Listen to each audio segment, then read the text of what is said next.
good to see you hopped in the car or on the motorcycle. I was doing that last night, and I got to tell you, it was a beautiful night to go for a ride. I hope you're getting out there and doing some of that same thing. But it's good to have you in the rig and be able to visit with you a little bit as we go down the road. I have a real treat for you. Everybody knows the name.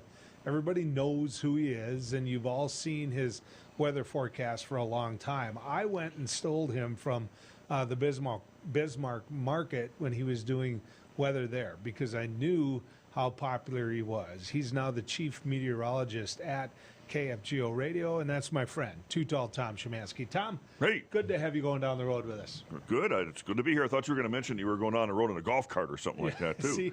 There's that option. Do you see what he's got on his mind, folks? The guy, how many rounds a week do you golf? Oh, not as much as I used to. Let's see. I go a Monday, that's league night. Thursday, men's day. Friday, take a day off. Saturday and Sunday this weekend, golf with the friends. So Tuesday, Wednesday, Friday, I take off just to rest. I'm getting old, I gotta pace myself. Yeah. And if somebody called and said, you want to golf any one of those days, you'd probably say? I'd probably say yes, unless I had a honey-do list to do, in which case I'd have to answer to somebody. I get it. Yeah. So, Tom, I want to get a chance to visit with you a little bit, if we can, about what's going on with our weather forecast. Sure. You always have to kind of pull me back and pull me in line because I'm one of those reactionaries, which is... A lot of people are. Geez, Tom, for a week it's been this warm. What the heck is going on? And your answer to me was... Well, we're all prisoners of the moment. This has happened before. We've had extremes like this before. Although there are a couple of noteworthy things that happened. The first half of June in Fargo was the hottest first half of June ever. Okay, barely beating out 1988. So that was noteworthy. There's nothing freakish about that. There's something freakish about that. And we had 3 record highs during that stretch. June 3, 4, 5. We had records: 97. 102 and 100 consecutively. So, and a lot of people said, well, we have record highs every day. No, we've only had really 3 record highs in that stretch. Okay, but it seemed really hot. And, a lot of the people listening to you right now who went through that heat wave aren't able to find themselves in a position where they can even cut hay. It's so dry out there. Is that why, we're going through a drought cycle? Explain to me and to the audience right now what's going on out there. All right. First things first, the 100-degree mark. Prior to what happened earlier this month, Joe, we had not hit 100 in Fargo since 2012. Okay, so it's been 9 years, and we've never hit 2 straight 100-degree days since sometime in the mid-'80s. Furthermore, we've only had, I think, 27 times since the 1880s when we've had 100 degrees here. So it's not a common event, and when we get 2 in a row, yeah, that's something to talk about. Why did it happen? Well, it's been so bone dry, okay? I think we're running about 5 inches short of moisture so far this year in Fargo, even though we are barely above average in June. That's basically due to thunderstorms. But the fact that it's dry allows it to get hotter. When the ground is dry, the sun's heat goes toward heating the surface of the earth rather than evaporating. When you have greener vegetation, what happens is that transpires moisture in the atmosphere, and when there's more moisture in the atmosphere, the dew point gets a little bit higher, and when the dew point is higher, it's harder to get hot. So it doesn't get as hot, it feels more humid. We really have not had that much humidity this year. Yes, people have said we've had a couple of days where it got humid, and there were like 1 or 2. But the fact that we've had so little rainfall contributes to that. And I think what we're doing here is we're getting out of a wet cycle that initiated when I moved to this area in 1992. I can remember at the time I was married, and my wife said, well, what kind of climate is it out there? And I said, it's a semi-arid climate. It's like a semi-desert. Hardly ever rains. Sometimes you get thunderstorms, but it's a bone-dry climate. As soon as I moved here, we had that 11-inch rainfall, I think, in July for the month, and it was just like a swamp out there. So the climate changed at that time. So we've been in about a 30 to 40-year wet cycle. So now we're switching back to a dry cycle, and it seems to have a lot of people kind of freaked out. So it's your belief, because I remember 1993 was the year everything kicked in. By 1995, I was in the legislature, and we were already starting to have conversations about Devil's Lake. And so, yeah, I mean, we kicked into that wet cycle, and we kicked in hard. But it's your belief that we're in a dry cycle, which is an extended dry cycle? Beginning one. Now, how long it lasts, that's tough to say. There are all types of weather cycles, 7, 11, 20-year cycles. 50-year cycles, even longer in terms of weather and climate. I, as a meteorologist, don't study long-term climate as much as, say, a climatologist would. Say, I'll give you an example of a name. You know him very well, Daryl Richardson.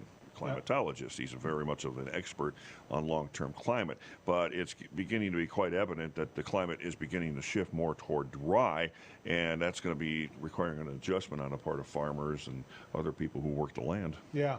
Well, they're already playing into it. And of course, you and I both know that that changes their ideas of what type of crops they're going to raise and how many cattle that they're going to have on the ranch.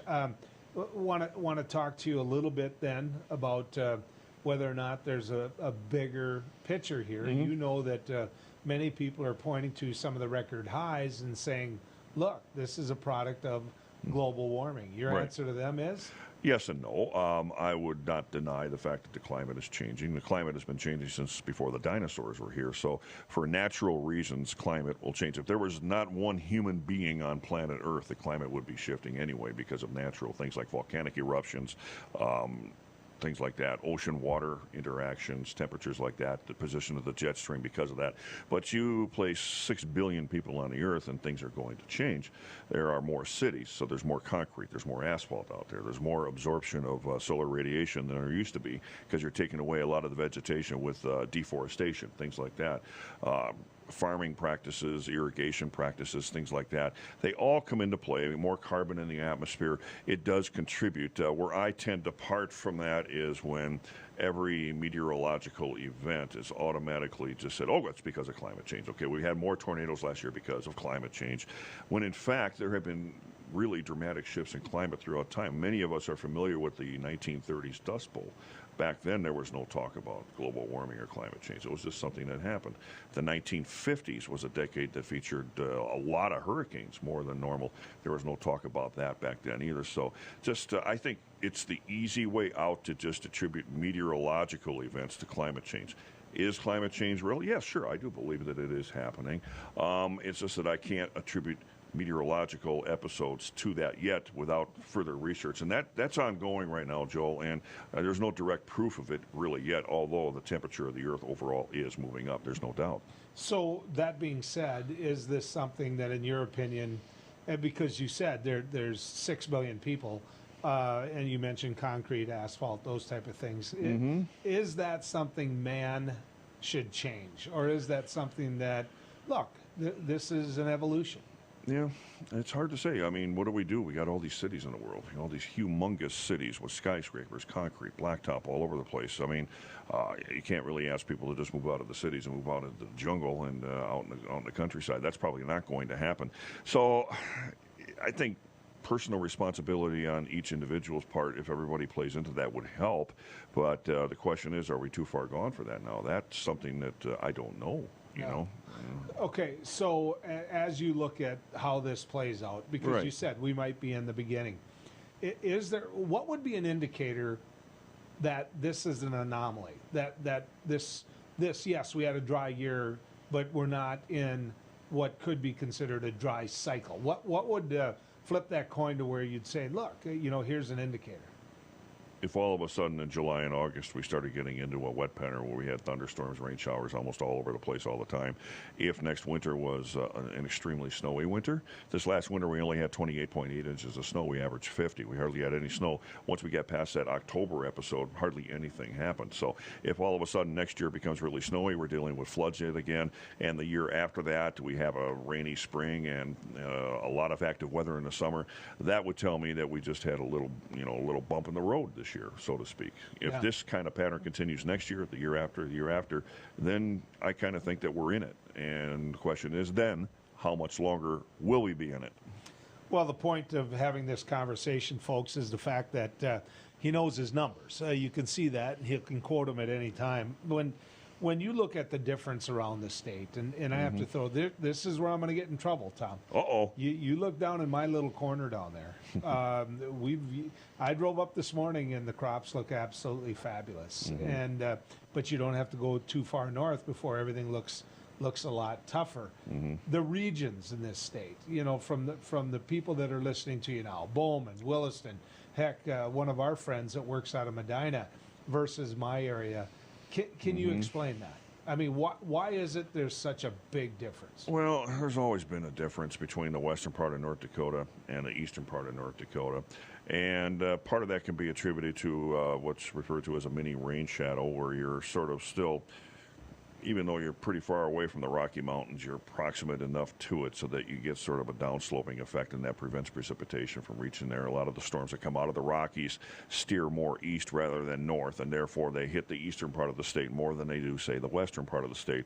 Elevation plays a role. It's considerably higher up in Bowman than it is in Hankinson or Fargo, so elevation plays a role in the lack of precipitation as well. So factors like that is basically longitude and elevation that play a large role in that. It's always been drier out west, and I think that's been since almost forever. It just seems that way. So weather has always been volatile here, you know, and it's always been something that individuals like you have been counted on to tell us what to do. Is that something you see all over the Midwest? Because I think there's people that plan their lives. You know, I spend about a month of the year at Arizona, and it never really changes. You know, you get maybe a 10-degree difference. Hotter. Yeah, exactly. So, I mean, explain to people why that is, why we're so volatile compared to other parts of the country.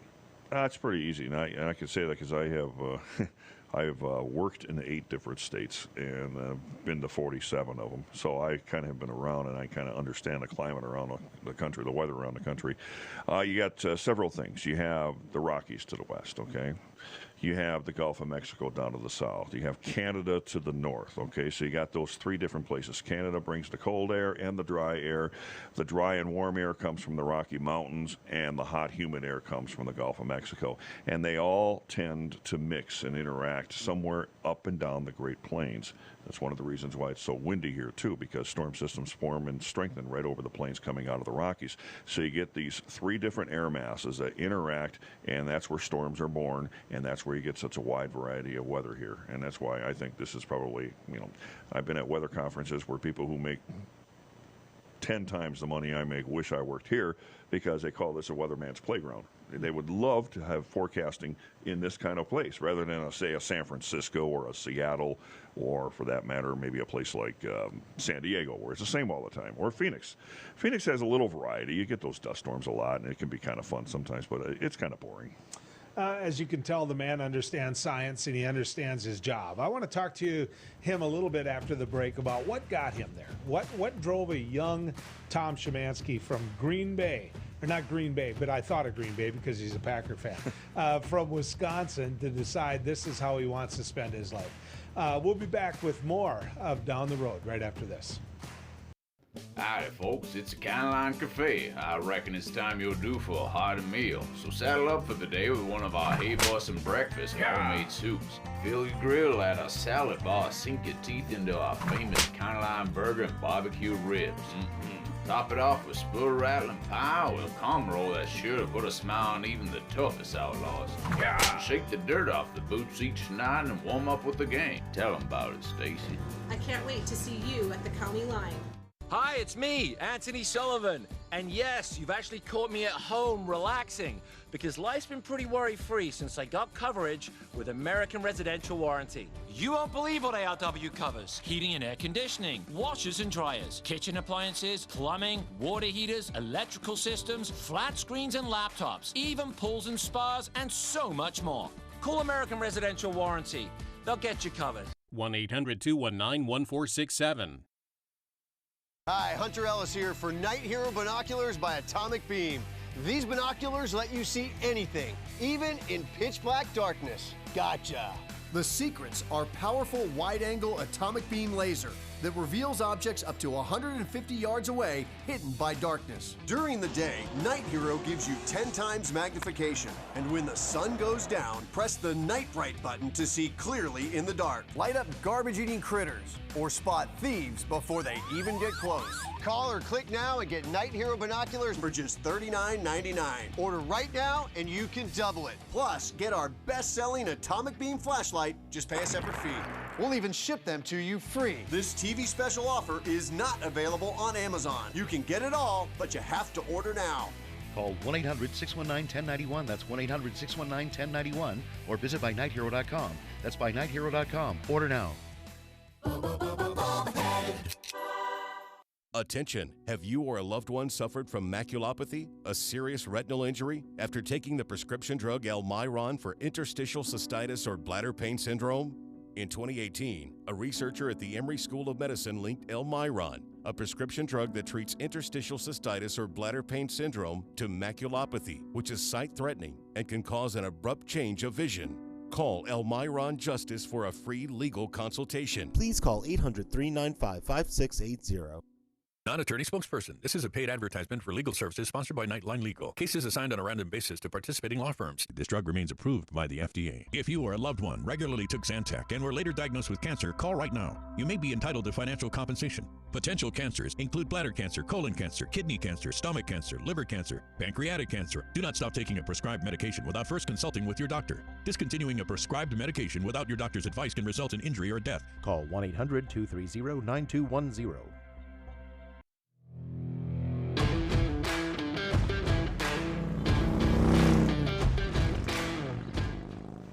Tom Szymanski is the chief meteorologist for the radio station that I work at every day. That's KFGO. And he didn't just get there because he applied. I begged him. As the operations manager, I got in my pickup late at night, so when he was done with his TV gig out in Bismarck, and I met with him. And I said, Tom, you need to get back into radio, which is passion that he had in the beginning, because I promise you, you'll be golfing by 2 o'clock every day. And that was one of my incentives. But all joking aside, I was able to get him to come back to radio. And I thank you for that, Tom, because people love to hear you over the airways. That's how I'm bookending my career. I started in radio, and I'm ending in radio. In between I did TV. I did radio for almost 7 years before I even got in front of a camera. When did you know that, not necessarily the media side, which, you know, your personality, I'm sure, you know, drew you to where people wanted you to do that. Mm-hmm. But when did you know that science was going to be the basis of your life? Very early on. I don't know exactly how old I was, but I can recall watching, it was WITI Channel 6 out of Milwaukee. Okay, I remember the TV station, and my parents used to watch the evening news on that all the time. That was one of 3 channels we were able to get on our TV, and they were all from Milwaukee. And the weather show was weird and different, and it was great. I think I was like maybe 7 or 6, something like that. And they had this guy named Ward Allen. He's not alive anymore, but he did the weather, and he had a puppet named Albert the Alley Cat, who looked just like Sylvester the Cat from the cartoons, okay? And what happened was, the trick was, Ward Allen was a ventriloquist, okay? But he also was a weatherman, and he made it look like the cat was doing the weather. So the cat would point at the map and talk about the forecast. He would always tell a joke right at the beginning of the show that little kids like me at the time thought were funny. So I was actually addicted to that show. I would never want to miss Albert and the Alley Cat and Ward Allen doing the weather. And then after that, I started looking at, a barometer we had in the house, and I attributed that to types of clouds and what direction the wind was blowing from. I watched the trees blow. I watched thunderstorms come in. So I just got into it at a very young age. And then when I was in 3rd grade, the teacher made an announcement that Ward Allen and Albert the Alley Cat were going to come to the class and talk to us.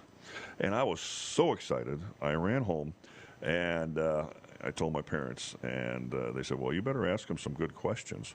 And I said, oh, don't worry, I got a couple of them for him. So, because my parents always told me the best way to learn is to read, listen, and ask questions. And there's no such thing as a dumb question. I was that type of kid in class that always had his hand up asking questions, driving teachers crazy.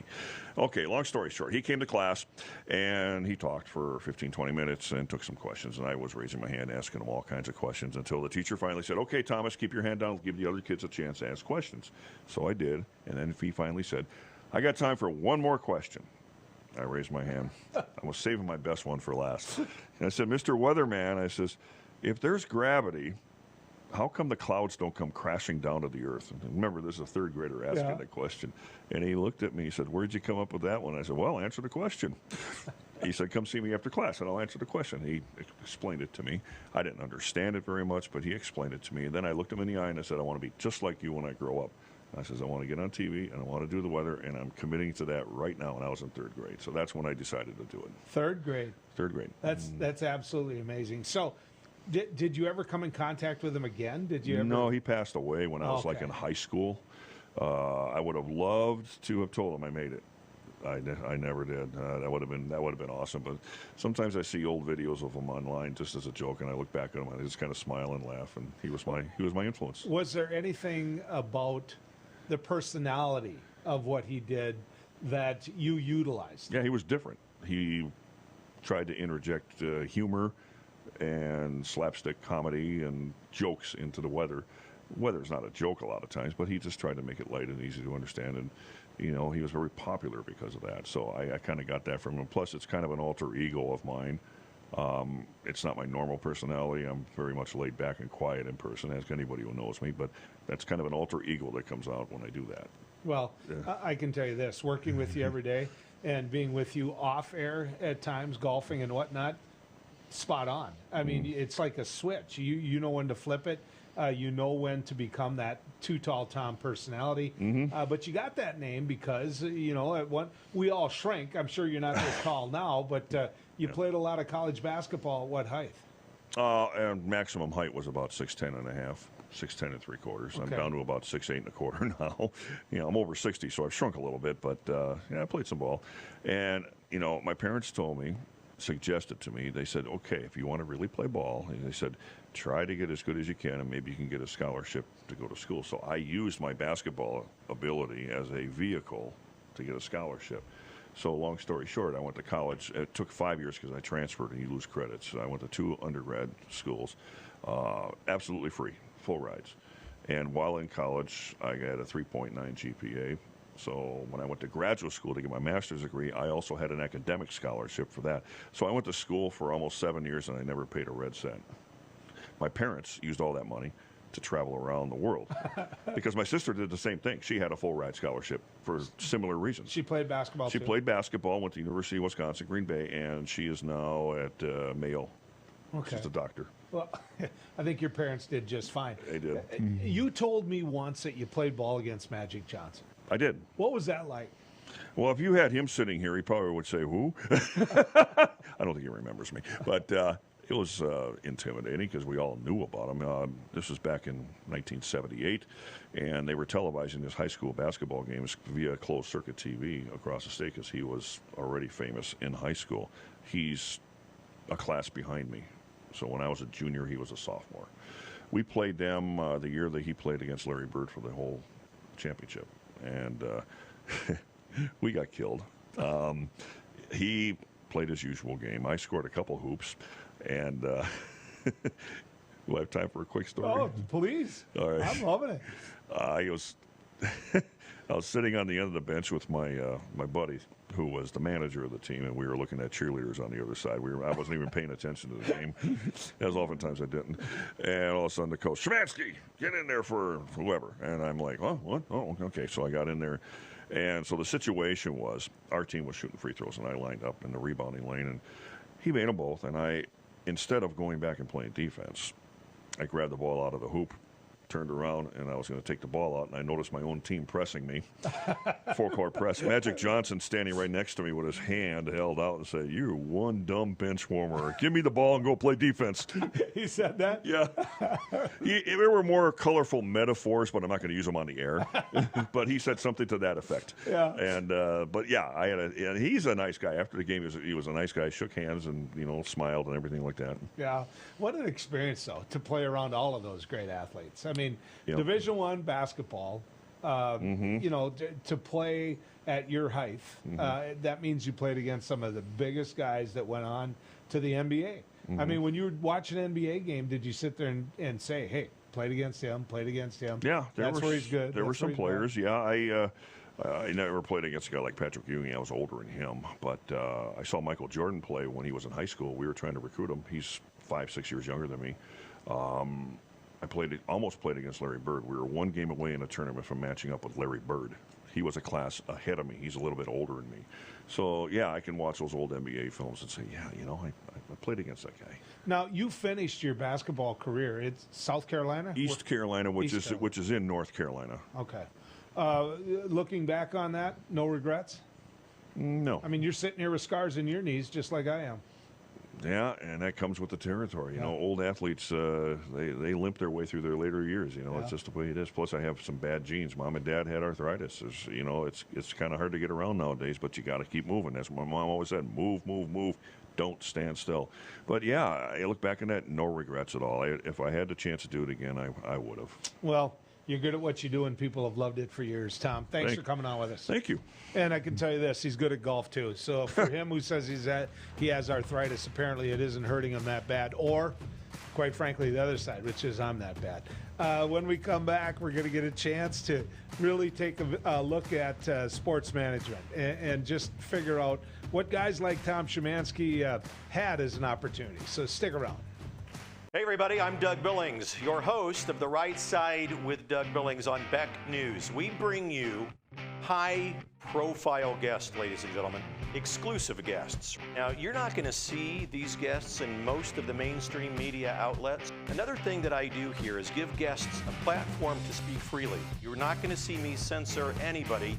Please join us, won't you? Weeknights right here on Beck TV and online at beck.news. Cheers. Hello, I'm Mike Lindell, and as you know, my passion is to help each and every one of you get the best sleep of your life. That's why I created my new Giza Dreams bed sheets. The first night you sleep on my sheets, you'll never want to sleep on anything else. Go to MyPillow.com or call the number on your screen right now to get your very own MyPillow Giza Dream sheets. When you buy one set of sheets, you'll get another set absolutely free. For the best night's sleep in the whole wide world, visit MyPillow.com. Introducing the Cool Turtle, the ultra-comfortable mask enhancer that creates a protective, cool, and breathable space between your mask and your face. Simply slide under any mask or gaiter and immediately feel the refreshing pocket of air surrounding your face. Cool Turtle's ergonomically designed, soft, comfortable shell immediately reduces mask friction, allowing you to breathe and talk in a comfortable environment. I can actually breathe. With the Cool Turtle, no more sweating.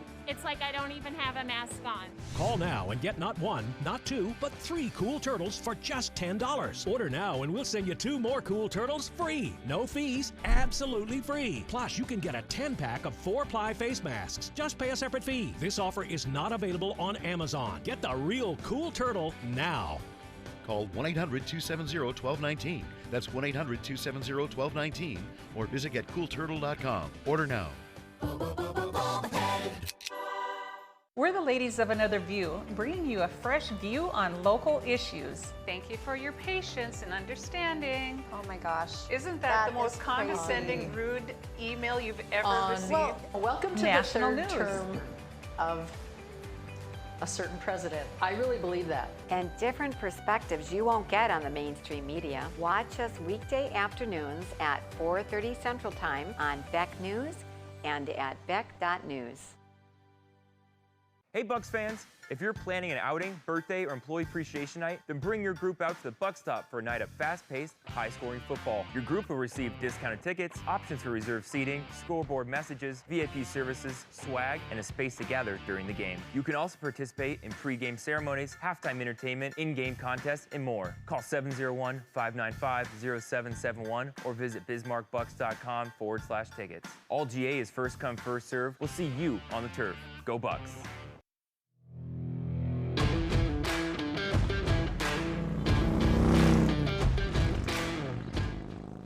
This is going to be fun. Brian McGeough is co-founder of Brikki Digital. Now, that's a unique sports management firm that works with athletes to help guide their personal and professional lives even after their sports career is over. Let's bring them in. Brian, good to have you coming down the road with us. Joel, thanks for having me on, sir. You know, I don't know if we should go first and then end with their playing career after, but let's do that. To sit there and work with an individual and be able to guide them that's got, in their eyes, this whole huge career in front of them, how do you bring them down to earth? How do you make sure they understand the business of that? You know, the reality is that the stats are hard, and the stats show that 80% of players go broke within 2 to 3 years after exiting pro sports. So for us, it's about explaining the 4, 5, 10-year period that they have, and really explaining how they can maximize that through advisory and education and being informed on what's going on off of the field, right? There's so many things that they have to worry about being on the field that there's too many things to manage off the field. So it's about surrounding yourself with the right people, the right team, the right people that are going to educate you, that can take you to that next stage, that next career in your life. I have a friend that played professional football, and when he was drafted and I sat down and I visited with him, I said, whoa, this is going to be a fun ride for you. And, just think about it. For the next 10 years, you get to play football. You get to be out there and do what you do so well. And he said, Joel, it doesn't work that way. He said the average lifespan of an NFL player is, I think he said 2.5 years. You would know the number better than me. But what he tried to point out was what he already knew, which was the business side and the window. And it doesn't necessarily mean you're going to walk away from the game a multi-millionaire. It's the absolute truth. It's very much a business at that point, and you have a limited window to maximize the dollars and the resources. And when you're making that kind of money, you got to think half of it immediately is going out the window to taxes. So you're not really making as much as it may sound on the contracts that are coming in. I refereed football at the Division I FCS level, not at the FBS level, FCS level. So the individuals that I refereed were one step down from playing at that level where they get a lot of attention. Although I think you can make an argument now, Brian, that they all get attention because there's a lot of athletes out of NDSU that are playing in the NFL. What I'm building up to here is that those athletes that are excelling at a college like NDSU, some of them are transferring on to the FBS level. And of course, the Supreme Court made that easier. They made it easier for them to be looked at in terms of finances. And, did the Supreme Court rule the way they should have, Brian? It's an interesting question. It's the age-old question people have always been asking: should student athletes get paid? And I think that they've definitely made a strong opinion. They've made a strong stance backing the student athletes and telling the NCAA, hey, I think that there's some things we need to look at here. So whether or not it's the right answer, I think it's wait and see, because there's going to need to be some serious regulations and some compliance to make sure there's some uniformity for all the schools, all the states to be on the same page. I don't think it's as easy as if it's the right decision or not, because there's also the flip side of the story where people also have been spending attention is, hey, do these student athletes deserve a piece of this multi-billion-dollar industry that's being generated? Interesting. I never thought it from that perspective. I will tell you this, that when you see that student athlete, and you can look at the high profile, the Alabamas and the Clemsons and all of them, the money that they generate. Let's use football as the example. The money that they generate for that institution, and then the athlete not getting anything more than the scholarship, and they're one blown out knee away from not being able to play professional ball. For me, I think the Supreme Court got it right. It sure seems to me that they deserve a piece of that pie, Brian. I agree. In my honest opinion, I agree as well. I think that whatever that piece is, to be determined. But the fact that exactly what you said, a scenario like that, I mean, they're putting everything on the line with a game, with a practice. There could be so much that could happen at any point.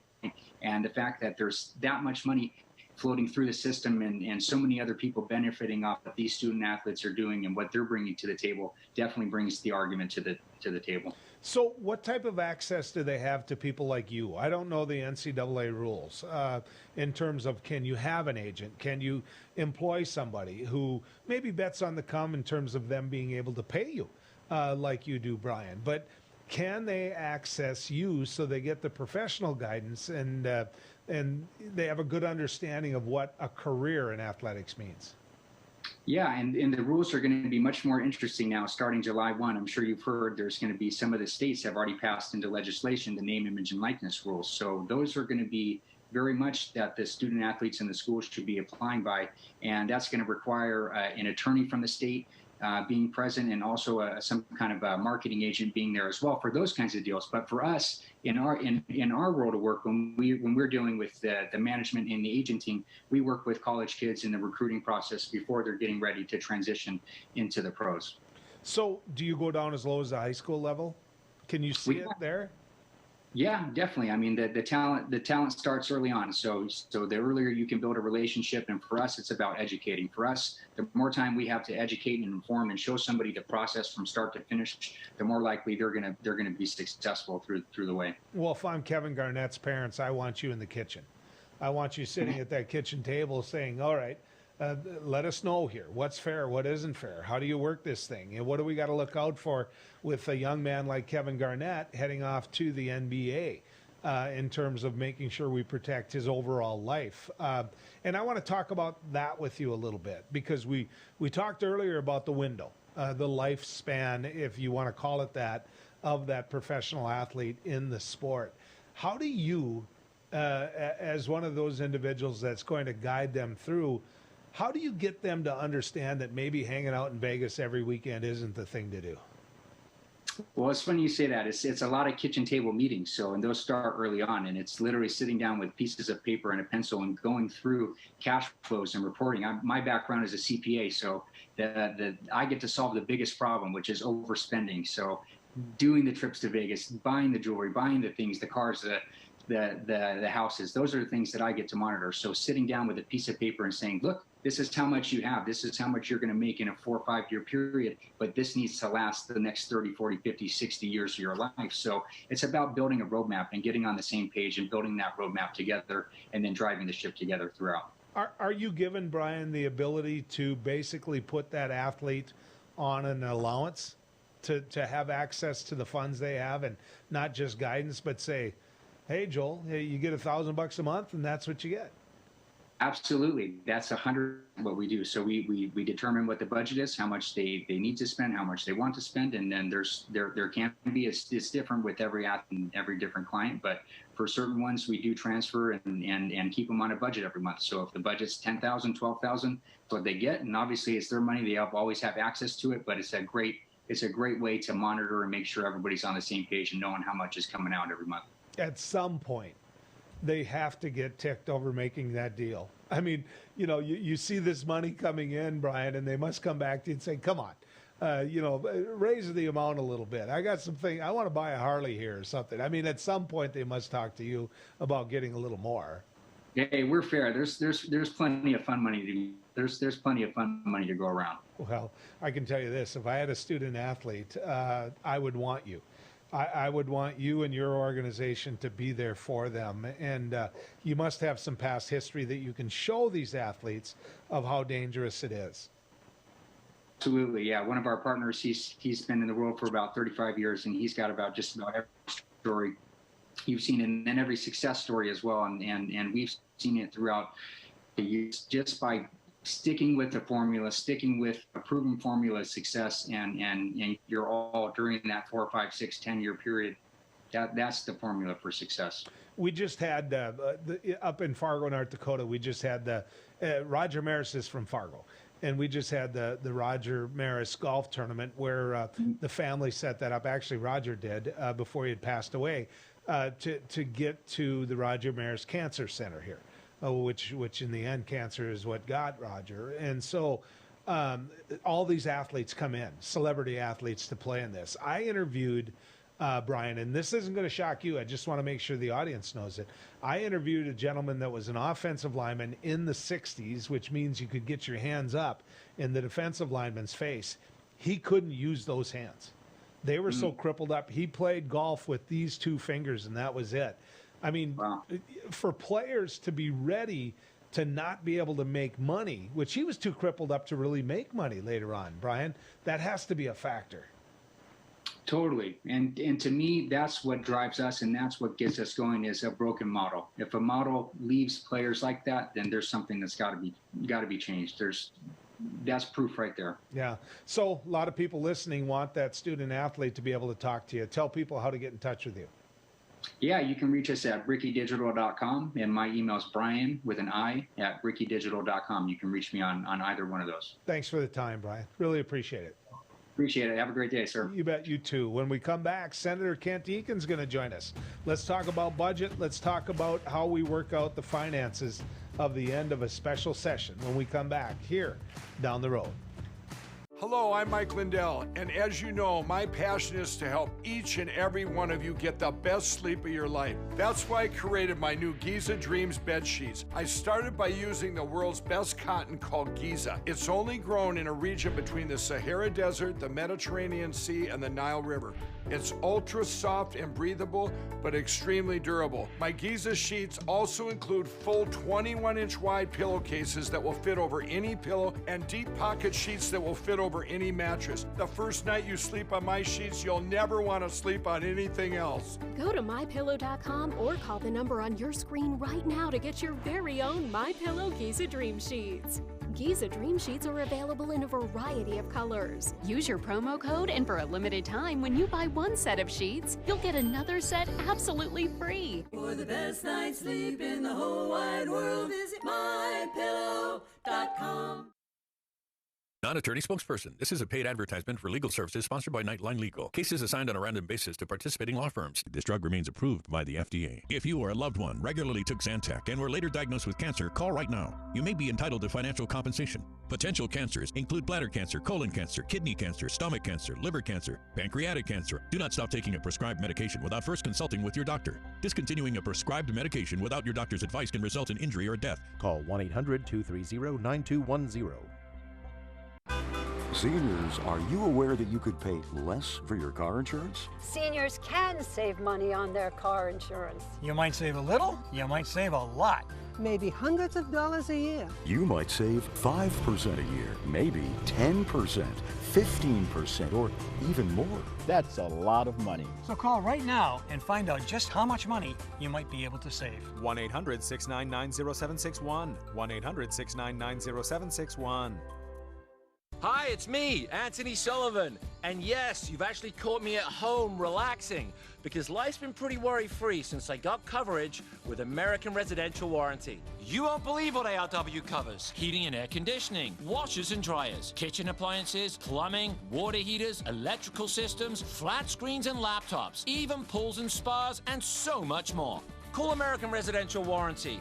They'll get you covered. 1-800-219-1467. I'm Rick Becker from No Apologies. Welcome to your after-hours oasis of sanity. How can these people not see that they're just clowns? We help simplify and educate you on things going on in the legislature and around the country. Asking the hard-hitting questions. But also having Lee Stack and Sid and Marty Croft stuff, and we've talked about that sometimes. It's bad. Watch us weeknights at 9 Central on Beck News and online at beck.news.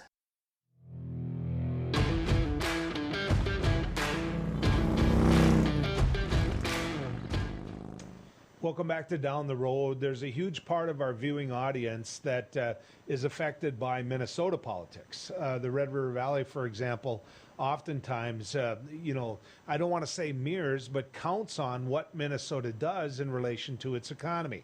Well, Minnesota, their state legislature is in special session right now, dealing with closing out the budget. And one of the individuals that I've gotten to know and respect immensely is Minnesota State Senator Kent Eken, and he's on with us right now. Senator Eken, good to have you coming down the road with us. It's great to be on with you, Joel. Thanks. Now, it's awful tough to be a farmer when they're constantly dragging you back to St. Paul. I mean, Minnesota is known for special sessions, and maybe you can describe to people what's going on in St. Paul right now. Sure. Well, we were called into special session a week ago, a little over a week now we've been in. And one of the initial reasons was to vote on the governor's emergency powers. He still has his emergency powers, although he's lifted all of the restrictions that he had in place, but he still wanted them for the purposes of trying to get vaccines out, vaccinations. And the governor, in order to extend his emergency powers, he has to call us back. If we're not in regular session, he has to call us back every 30 days to give us the opportunity to rescind those powers if we so choose. That was not done, so the governor is continuing with his emergency powers, although they're expected to end soon. But the other reason for the special session, which is huge, is to get the 2-year budget finished. And we need to get it done by June 30th. If we don't, we'll start seeing things that, budget bills that didn't pass, we're going to see those areas of the budget shutting down. And that would be devastating. And so, and I feel optimistic, though, We've got most of the budget bills are done now. Or either they're done or we have agreements on them. There's still, a few outstanding issues, but I think that the leaders, both Republican and Democrat, are really seeking common ground and trying to find a compromise solution here. So I think, I'm hoping by this weekend we'll have it all done. The sooner the better, because even if we don't shut down, if we go up close to the shutdown date, there's a lot of expenses incurred just by preparing for the shutdown. Mm-hmm. Well, in Minnesota, folks, is a little bit different. I think it's the only state in the union where one chamber is the majority is Democrat and the other chamber is Republican. So the point being this, they have to work together. They have to find a way to work together. I want to talk about the specifics, if we can, Senator Eken. I want to talk about the jobs bill. I want to talk about how this correlates. And I realize the frontline workers and what you're dealing there might be different than the jobs bill, but we're talking about workers. So walk people through what's happening with the jobs bill. Right. Well, with the jobs bill, there's significant funding that's going to be made available for those that have been hit the hardest by the pandemic. Many small business owners and throughout the state. There's going to be actually a total of $150 million that's provided for relief. It's going to be $70 million and $80 million in two different groupings. One for those that have been hit by hardships other than the pandemic, the $70 million, then $80 million, which is going to be split up evenly between the rural and the metro. To provide grants for businesses that have been hard hit. And it's going to try to focus on some of the smaller businesses and those who didn't get a lot of help, maybe in the previous rounds of assistance and relief. It's going to target, for instance, businesses, that are smaller with 6 or fewer employees, although there's access to others as well, but there's carve-outs for those smaller businesses. So I think we're going to be seeing a lot of relief provided for them in this bill. There's also, in the tax bill, we're not going to be taxing the PPP loans, the Payment Protection Plan loans that came from the federal government. That's part of the tax bill. Also, unemployment insurance up to a certain amount is not now going to be subject to taxation because of the pandemic. So there's a lot of relief that's coming out for both business owners and workers. And I think that's important because this was a natural disaster. And like any natural disaster that are beyond the control of those that are impacted, people come to their assistance to help them through it. And we need to do that we're affected by the pandemic and the shutdown that resulted from the pandemic. Where are we at, Senator Eken, when it comes to unemployment and the unemployment bill? How does that sit?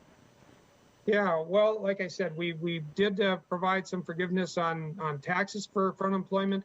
I know that there's some controversy about unemployment, whether we should be trying to reduce the amount of unemployment because it's discouraging some people from going back to work. The federal, addition of that $300 that came with the unemployment, some have seen as being more of a disincentive to get back to work. And now businesses are trying to get up to full running capacity. They do need workers. I do think that needs to be addressed. I think that we need to strike the right balance there because we don't want to be discouraging people from going back to work. But there's been no final decision yet made on that particular issue. Well, on my radio show and here on my TV show, I have advocated for states to recognize that the jobs are there. If people want to go back to work, that they don't need the extra $300 a week for doing that. And so, people can say that, that's the reason people aren't going back to work. I would argue the opposite, Senator Eken, that yes, it might be a factor with some, but people's lives have changed. They might like where they're at or get a different job. And so North Dakota is actually a pretty good example. There are a lot of places in North Dakota that can't find help. They can't find the workers they need, and they're not seeing some of their workers come back. And it's been quite a while since we've allowed that $300 extra per week to go to the workers. So I'm building up to this question. Are you concerned that we're going to have the workers to drive the Minnesota economy? I am concerned about that, and that's why I think we need to address the additional funding that was made available for unemployment during the pandemic. I think there was a need for it at the time that the pandemic crisis was in full swing, but right now, as you said, Joel, the employers out there, the business owners, they need employees, and we're having difficulty finding the necessary employees to get the businesses up to full capacity. So I think that, and I think we need to be hitting it from both sides, not just, reducing some of the benefits that were made available during the pandemic for unemployment, but also helping businesses so that they can pay their workers better wages to attract more people into employment. And that's, what we were doing with the jobs bill and with the tax relief for businesses in the tax bill. So, Senator Eken, obviously one of your passions, education. Where do you see that ending when it comes to this special session? And I'm sorry I shorted you on time here. I've got about a minute.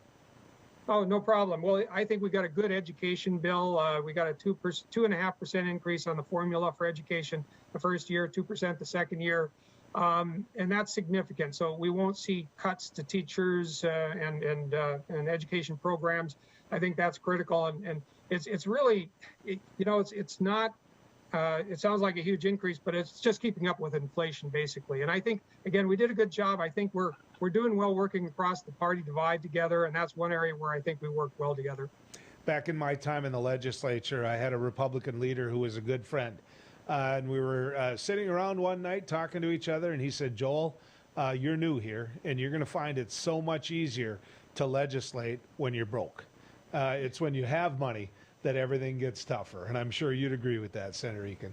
Yeah, I would agree, because the expectations are much higher when there's money there. Kent, good to talk to you. Thanks for coming down the road with us. You bet, Joel. Thank you. Senator Kent Eken, one of those moderates that truly is a leader in the Minnesota State Senate. When we come back, some closing thoughts on infrastructure as we continue on our trip down the road. Do you worry about going to the dentist? After all, a visit to the dentist can easily cost $2,000 or more. Well, relax. The Carefree Dental Card is now available in your area. Call now and we'll send your actual card at no cost today. With the Carefree Dental Card, you go to the dentist whenever you need and you instantly pay a lot less. Activate your card and you can start using it immediately. From exams and cleanings to more expensive procedures like crowns, dentures, even braces, they're all included with the Carefree Dental Card. Say you go to the dentist today without any card and your bill is, well, ouch. Wait a minute, let's try that again. You go to the dentist today and show your Carefree Dental Card, you save $525. The Carefree Dental Card is just $15.95 a month, so call now and make going to the dentist carefree. Call 1-800-416-5739 to receive your Carefree Dental Card information kit. 1-800-416-5739. Call now. I can't say enough good things about these nano hearing aids. Real people talking about nano hearing aids. The hearing quality is great. Until now, hearing aids used to be too expensive for the average person. Until nano. Call now and you'll get your nano hearing aids for only $297. You'll save $100. When you buy one hearing aid, Nano will give you a second hearing aid free. Call right now. 1-800-213-3815. Spas, etc. You've come to know and trust us for over 18 years with the largest selection and showroom in Western North Dakota for our beautiful Sundance spas. Plus, you could pick out your next home experience with our selection of pool tables, shuffleboards, and fun accessories.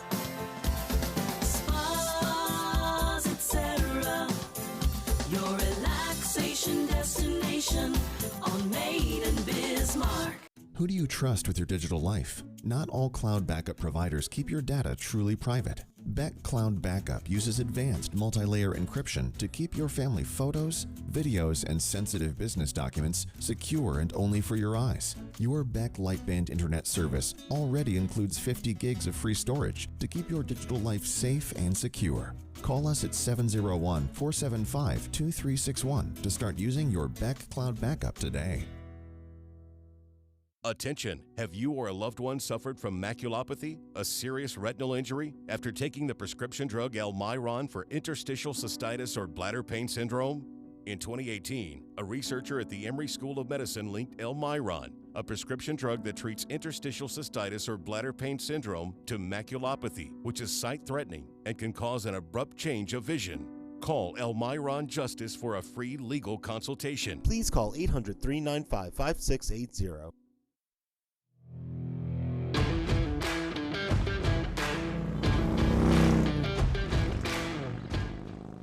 I want to get a chance to close out with one piece on infrastructure that's very important to me and quite frankly should be important to you. But before that, I got to touch on this. In New York City, very liberal town, right? New York City votes overwhelmingly Democrat. In New York City, there's 2 top vote getters yesterday in the Democratic primary, and both of those top vote getters supported the police.